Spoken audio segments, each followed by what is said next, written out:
욥기서 7장 11절에서 21절 말씀을 한 절씩 교독하겠습니다. 그런즉 내가 내 입을 금하지 아니하고 내 영혼의 아픔 때문에 말하며 내 마음의 괴로움 때문에 불평하리이다.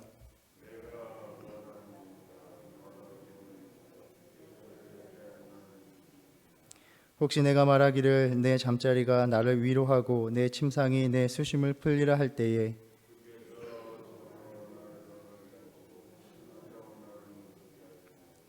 이러므로 내 마음이 뼈를 깎는 고통을 겪느니 차라리 숨이 막히는 것과 죽는 것을 택하리이다.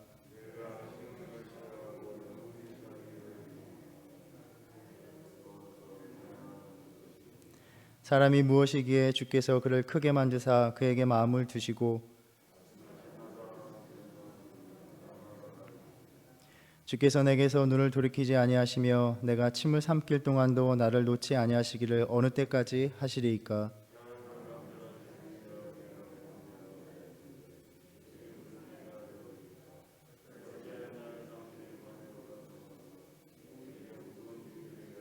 함께 읽겠습니다. 주께서 어찌하여 내 허물을 사하여 주지 아니하시며 내 죄악을 제거하여 버리지 아니하시나이까.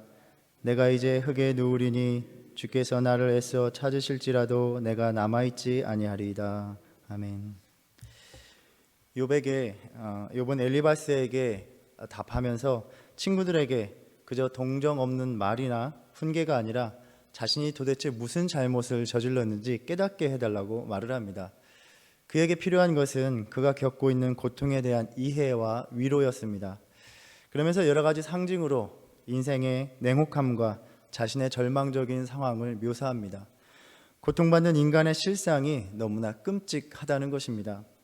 그리고 그는 친구들이 아니라 이제는 하나님께 대하여 직접 말하기 시작합니다.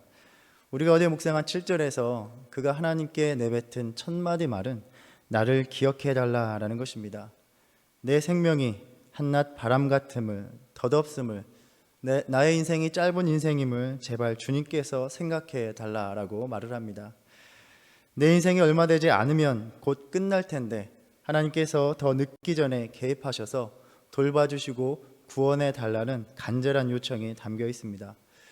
그리고 오늘 우리가 읽은 오늘 본문에서 욥의 탄식은, 하나님을 향한 욥의 탄식은 점점 더 강경하고 도발적이 되어갑니다. 한마디로 고통스러운 나를 제발 좀 하나님 내버려 두십시오라고 말하고 있는 것입니다. 아마도 하나님의 도우심이 더 늦어질 수도 있기 때문에 욥은 지금 하나님께 대하여 탄식 소리를 더 높여도 된다라고 생각하는 것 같습니다. 11절에서 욥은 자신의 고통과 쓰라림으로 인해서 내가 말하지 않고는 도저히 견딜 수 없다라고 말합니다. 내가 내 입을 금하지 아니하고 내 영혼의 아픔 때문에 말하며 내 마음의 괴로움 때문에 불평하리이다. 이어서 도대체 하나님께서 왜 나를 이렇게 대하시느냐라고 토로합니다. 욥은 신화적인 동물에 빗대어서 자신을 향한 하나님의 지키심을 비난하고 있습니다. 고대 중동의 신화에서 일정한 형체가 없었던 바다는 혼돈의 세력으로 일컬어졌고 그 바다에 사는 바다 괴물도 마찬가지입니다. 이 바다 괴물은 우리가 욥기서를 읽어보면 창조 때에 하나님께 정복되었고 그러나 제거되지는 않고 감금되어서 감시받고 있는 동물이었습니다. 하나님께서 자신을 제거해야 될, 늘 감시해야 될 그러한 대상으로서 여기시는 건 아니냐고 따지는 것입니다. 앞에서 욥은 자신의 인생이 한낱 바람에 지나지 않는다라고 말했는데 하나님께서는 그렇게 보잘것없는 인생인 자신에게 마치 창조 질서를 위협하는 그러한 위험한 괴물을 감시하듯이 하나님께서 자신을 다루신다고 불평하고 있는 것입니다. 우리는 이러한 욥의 말을 들으면서 적잖이 놀라게 됩니다. 육신의 질병의 고통 속에서도 입술로 범죄하지 아니려 했던 욥이 어떻게 이렇게 거침없이 하나님 앞에 달려들고 있는가? 이제는 그가 입술로 하나님 앞에서 불경하기를 서슴지 않기로 마음먹은 것인가? 라는 질문을 하게 됩니다. 어떤 면에서 저는 이 욥의 모습을 묵상하면서 욥이 하나님 앞에 어린아이와 같다라는 생각을 해봅니다. 어린아이들이 화가 나면 어떻게 합니까? 무언가 내가 화났다는 것을 보이려고 마치 나쁜 짓을 하려는 듯이 행동하기 시작합니다. 발로 차고 소리도 지르고, 그러나 그 의도는 한 가지입니다. 나 좀 봐달라고, 내가 이렇게 화가 났다고, 내게 다가와서 내가 왜 그러냐고 물어봐 달라라는 것입니다. 한마디로 늘 그렇게 눈앞에 보이는 데서 화를 내면서 관심을 끌려고 하는 것입니다. 욥은 하나님께서 당신을 향한 비난을 내가 한다면 하나님께서 참지 않을 것이다 라는 그러한 믿음의 확신이 있었던 것입니다. 이렇게 무고한 의인이 고난받을 때 왜 하나님 당신이 만드신 이 세상은 옳게 돌아가지 못하느냐고 창조주 되신 하나님께 비난을 퍼부을 때 하나님께서는 그것을 결코 용납하지 않으실 것이다.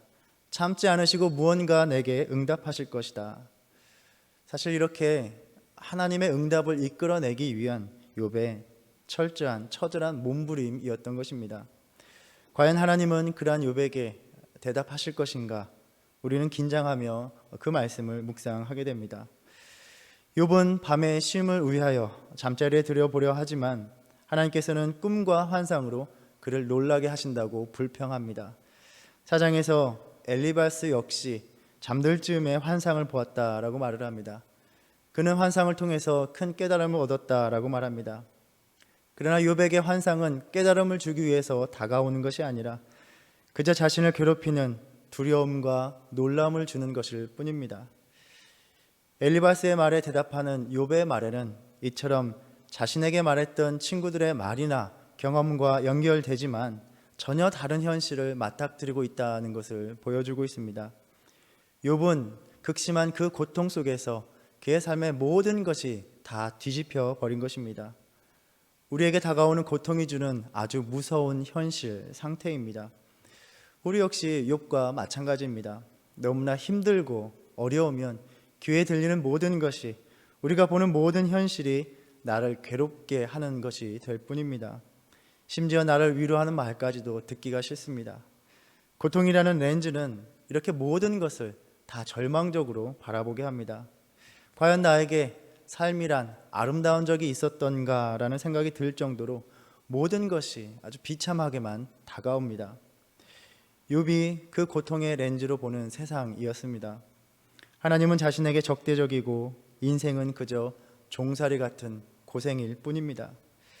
이렇게 탈출구 없는 상황에서 살아가느니 내가 차라리 죽음을 택하는 것이 낫겠다라고 말합니다. 그러면서 하나님 제발 나 좀 내버려 두십시오라고 간청을 합니다. 우리 신앙인들이 하나님 앞에 나가서 늘 구하는 것은 무엇입니까?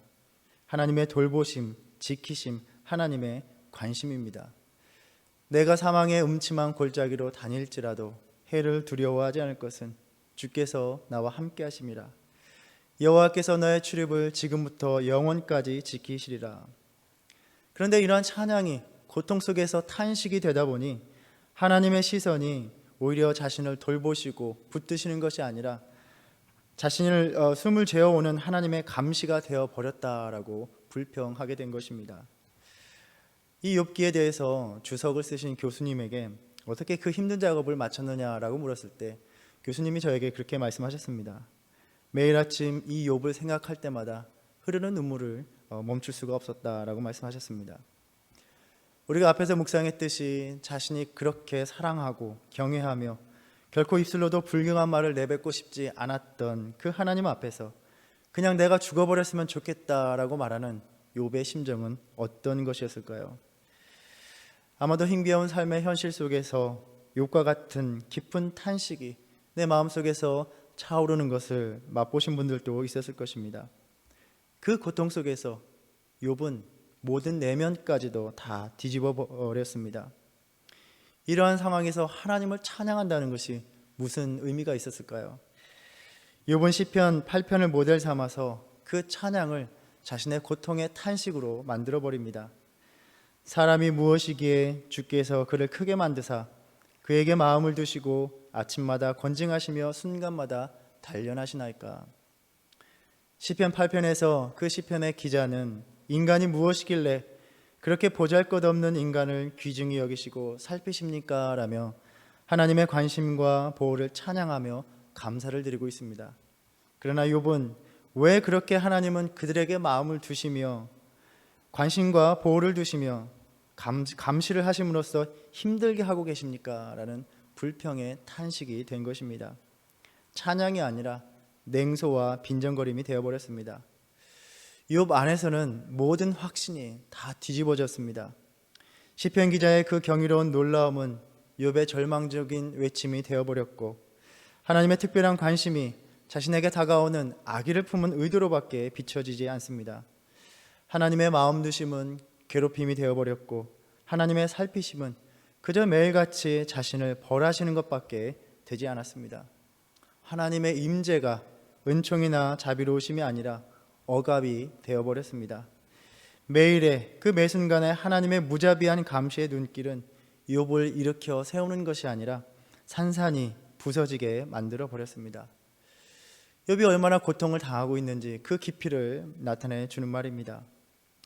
왜냐하면 일반적으로 고통받는 자들의 외침은 하나님이 자신을 돌보시지 않는다고 생각하면서 하나님 나를 돌봐 달라고, 자신을 눈여겨 보아 달라고 구하면서 부르짖고 회복시켜 주시기를 구하기 때문입니다.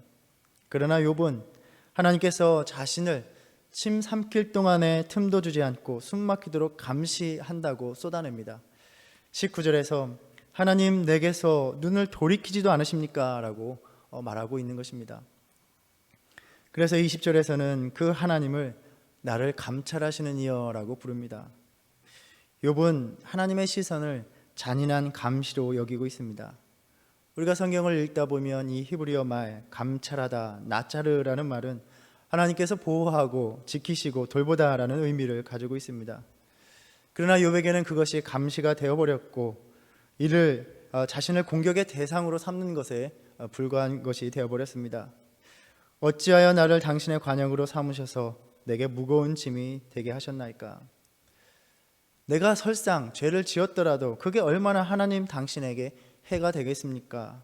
라고 이렇게 말하는 것은 내가 설마 지은 죄가 있다 한들 하나님께서 지금 나에게 대하시는 것에 비할 수 있겠습니까? 라는 의미로도 읽힙니다. 마지막 절에서 그렇게 악과 죄를 잘 용서해 주시는 그렇게 너그럽고 자비로우신 하나님이 왜 자신에게는 그 자비를 나타내시지 않는지 그렇게 묻습니다.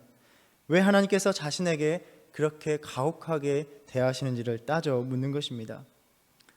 그러면서 마치 이제 욥은 자신의 죽음으로 하나님을 위협하는 것처럼 보입니다. 내가 이제 흙에 누우르니 주께서 나를 애써 찾으실지라도 내가 남아있지 아니하리이다. 하나님 이제 나는 죽을 것입니다. 하나님 나를 찾으신다 한들 그때는 소용이 없을 것입니다. 사실 욥의 이 말에는 욥의 우리가 탄식을 보았을 때 모순이 있어 보입니다. 욥은 고통 속에서 내가 차라리 죽는 것을 택하는 것이 낫겠다라고 말하면서도 이제는 자신이 곧 죽을 것이다 라고 말을 하고 있습니다. 욥이 이제 자기가 그토록 바라던 대로 죽을 것이라면 지금껏 뭐하러 그렇게 하나님께 나아가 내가 고통스러워 죽게 되었으니 그냥 죽게 내버려 달라고 간구하였느냐 말입니다. 이제 정말 자신이 바라던 대로 죽음이 다가왔는데 무엇하러 그렇게 애절하게 하나님을 향하여 부르짖었는가 우리는 묻게 됩니다. 사실 여기에는 욥의 극심한 고통 속에서 드러나는 하나님을 향한 간절한 간구가 담겨 있는 것입니다. 하나님, 이제 내가 정말 죽게 된다면 모든 것이 다 끝나는 것 아닙니까? 하나님으로부터 내가 고난받는 그 이유를 들을 수 없는 것 아닙니까? 이제 다 죽게 된 그 내 생명이 다하기 전에 주님 어서 오셔서 개입해 달라고, 구원해 달라고 간절히 기도하는 것입니다. 욥의 탄식 속에는 여전히 하나님을 구하는 그 간절함이 담겨 있는 것입니다.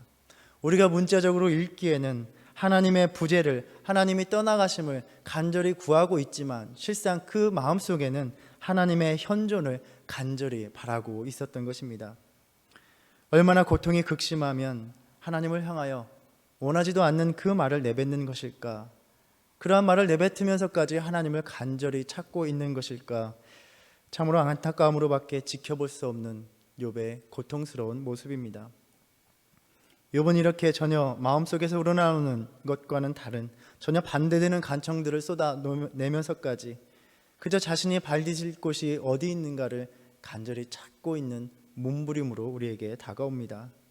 하나님은 응답하시지 않고 친구들은 그저 고통 속에 함께하기보다는 교리적인 말로 비판하고 자신에게 상처만 주고 있는 상황입니다. 우리가 이처럼 엘리바스와 욥과의 첫 번째 대화를 살펴볼 때 우리가 욥기에서 드러나는 신학적인 주제를 다시 묻게 됩니다. 과연 고통받는 자의 친구는 누구인가라는 것입니다. 우리는 너무나 자주 엘리바스처럼 되기 쉬운, 행동하기 쉬운 유혹을 받습니다. 우리에게 있어서 누군가 고통받는 자의 곁에 있다는 것은 때로는 염려가 되고 때로는 두려움으로 다가오기도 합니다. 내가 그들의 고통 속에 함께 한다면 나도 역시 그들처럼 상처받기 쉬운 존재가 되어버리는 것은 아닐까.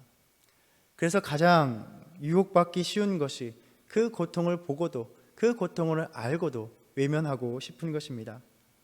또 고통받는 자의 입에서 나오는 많은 불평과 원망을 우리는 잠재우고 싶은 그러한 유혹을 받습니다. 그래서는 안 돼. 그렇게 말해서는 안 돼. 그래도 감사하는 삶을 살아야지. 그렇다고 그렇게 불경건한 말을 내뱉으면 안 되지. 그건 믿음 있는 자의 태도가 아니야. 그러다가 이것도 저것도 해보며 설득하다가 안 되면 우리는 그를 그저 그의 고통 속에 내버려 두곤 합니다. 고통받는 자가 가장 원하는 것은 그저 그와 함께 있어주는 것이다 라고 말을 합니다. 사실 그들은 그 어떤 조언도 해결책도 바랬던 것이 아니라 자신이 고통으로 울부짖던 그곳에 누군가가 함께 있어 주기만을 바랬을 뿐이다 라고 말합니다. 어쩌면 그들은 자신이 납득할 만한 고통의 이유를 듣고 싶은 것이 아니라 그 고통 속에서 누군가 자기와 곁에 있어 자기의 그 부르짖음을 듣기 원했던 것, 그렇게 듣는 그러한 자들을 함께 있고 싶어하는 것을 원했던 것일지도 모르는 것입니다. 욥의 이러한 격정적인 탄식 속에서 하나님은 여전히 침묵하셨고 욥은 대답을 듣지 못한 채 남아 있습니다. 그러나 우리가 이 말씀을 읽으면서 분명히 알게 되는 사실은, 또 욥기서를 전체적으로 읽으면서 분명히 확인하는 사실은, 하나님께서는 분명히 그의 고통의 소리를 듣고 계셨다는 것입니다. 때로 극심한 고통은 하나님마저도 환영받지 못하는 마음으로 만들어 버립니다. 하나님이 마치 지금 나를 괴롭히며 적대하며 억압하시는 분으로 이해하게 만들어 버립니다. 그렇지만 하나님은 자신을 그렇게 여기며 말하는 욥의 말도 다 들어주고 계셨습니다. 욥에게는 자신의 고통의 울부짖음을 들어줄 누군가가 필요함을 아셨기 때문입니다. 마치 모든 것의 원인이 하나님께 있는 듯이 원망하며 말을 쏟아내도 하나님께서는 욥의 그 고통의 신음소리를 듣고 계셨습니다.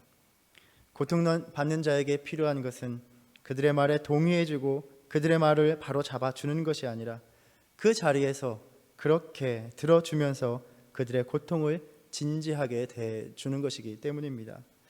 이 땅에 오신 예수님께서 우리에게 그렇게 하셨습니다.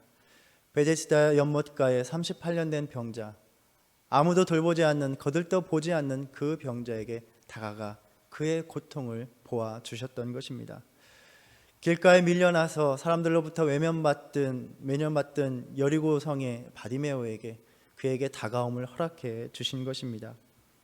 찬양의 가사처럼 너 예수께 조용히 나가 내 마음을 쏟아놓으라 늘 은밀히 보시는 주님 큰 은혜를 베푸시리.